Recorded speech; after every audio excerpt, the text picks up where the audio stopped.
Hello and welcome back to our session. Good morning, friends. Today we are going to discuss about our lesson number 15, Introduction to Graph. But before proceeding further for our chapter lesson number 15, we want to just recall what we have learned in our previous chapter, data handling, lesson number 5, about graphs. So what is graph and what is the use of it? The numerical information is called an observation.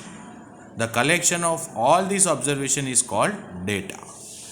The collection of observation collected initially is called raw data, and raw data is tabulated in precise manner, means we are forming a table and writing in it.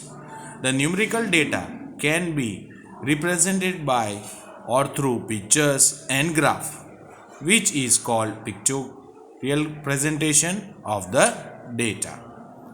The pictorial representation of the data uses symbols is called pictograph. Flowers and all that we were using is known as pictograph. A display of information using bars of uniform width is called bar graph. In the bar graph, the height of the bars are proportional to the respective values of the data given. Then the next type of graph, that is histograph. It is a special type of bar graph in which the class intervals are shown on the horizontal axis and the heights of the bar correspond to the frequency of the class. In histogram, there is no gap between the bars. Then we proceed for the pie chart.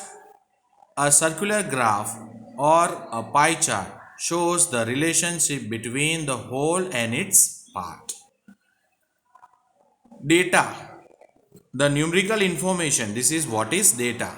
Then deeply we go for this data. The numerical information is called data.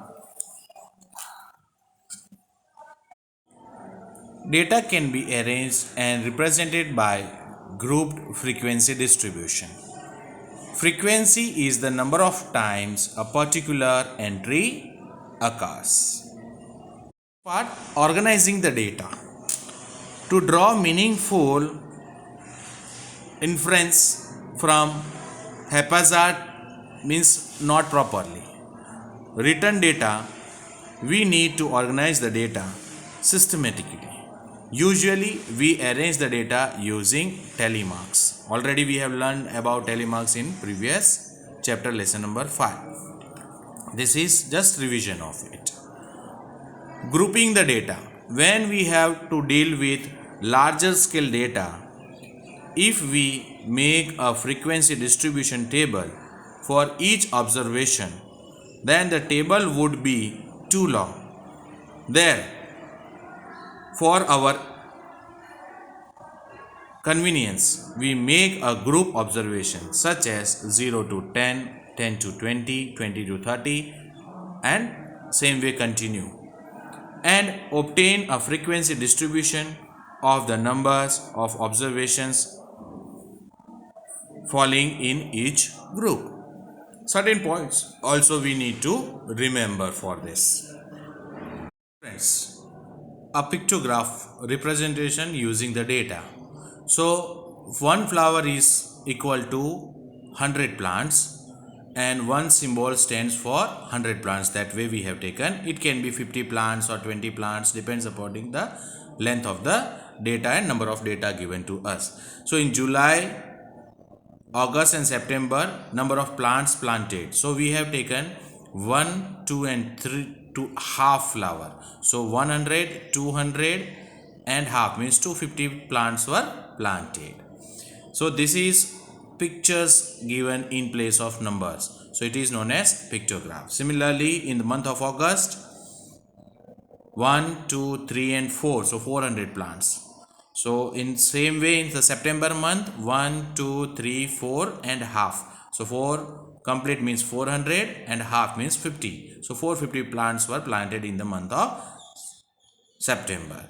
Now after this we can answer the questions asked like this. How many plants are planted in the month of July? So directly you can go and set in the month of July with the help of this data presentation in pictograph 250 plants. Directly you can answer. Now in which month the maximum numbers of plants are planted? So you can go maximum 450, that is in the month of September. Clear friends? Similarly we will go for bar graph also. This is data given for bar graph. Years and number of students taken, admissions in different year. Okay, increased in a school every year, that is 2003, 4, 4, 5, 5, 6, 6, 7 and 7, 8. And questions are asked based on this. Clear? What is the information given in this bar? This is about the increase in number of students year by year in a school. In which year the maximum number of students and increased, okay, in which year? So you can directly go, that is 350, and in the year 2007-8. In which year there is number of students maximum होते हैं, तो maximum students 350, maximum 2007-8. And the second question was, it was increased, so increased in the growth is 2004-5, 100 student increased. Okay, then same way for the fourth question, true or false, and you can answer it and draw a bar graph based on this. Bar graph based on this. Here this one is x-axis and this indicates y-axis. Okay, this one is y-axis, this indicate x-axis, so vertical line and horizontal line.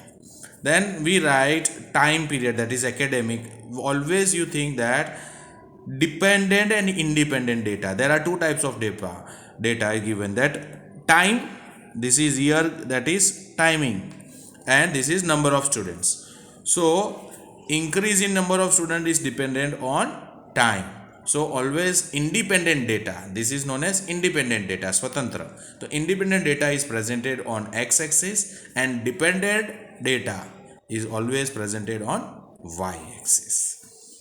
So you can draw this type of bar, and bar graph equal distance should be there, and the width of this bars also equal. Okay, here scale they have taken on x-axis and y-axis both. So x-axis 1 centimeter 1 year, so x-axis 1 centimeter, okay, 1 year, one box 1 centimeter 1 year, then they have left one box, then 1 year, then next, then 1 year, so 1 centimeter distance. And in bar graph equal distance should be between two bars. If from the zero line, that is intersecting point 0, if you leave two boxes, then two box between each bar graph. That way also you can present. On y-axis, number of students presented, so 1 centimeter is equal to 50 students. If depends, you can take 100 also, so 100, 200, 300, 400, here 50, so 50 plus for 1 square, okay, 1 centimeter. This is distance from 0 to 50 is 1 centimeter distance. So scale on y-axis 1 centimeter is equal to 50 students. Hope so clear about bar graph, already you have studied. Now we proceed for, that is double bar graph. There is a question based on double bar graph, that a bar graph is showing two sets of simultaneously useful data and we have to compare it. Okay, so these are the subjects and marks scored in different years 2005-6 and 6-7. Okay, so maths, social science, science, English and Hindi are the subjects taken, and 2000 year 5-6 and year 2006-7. So marks scored in different subject. So we will see how we can draw the double bar graph on your screen.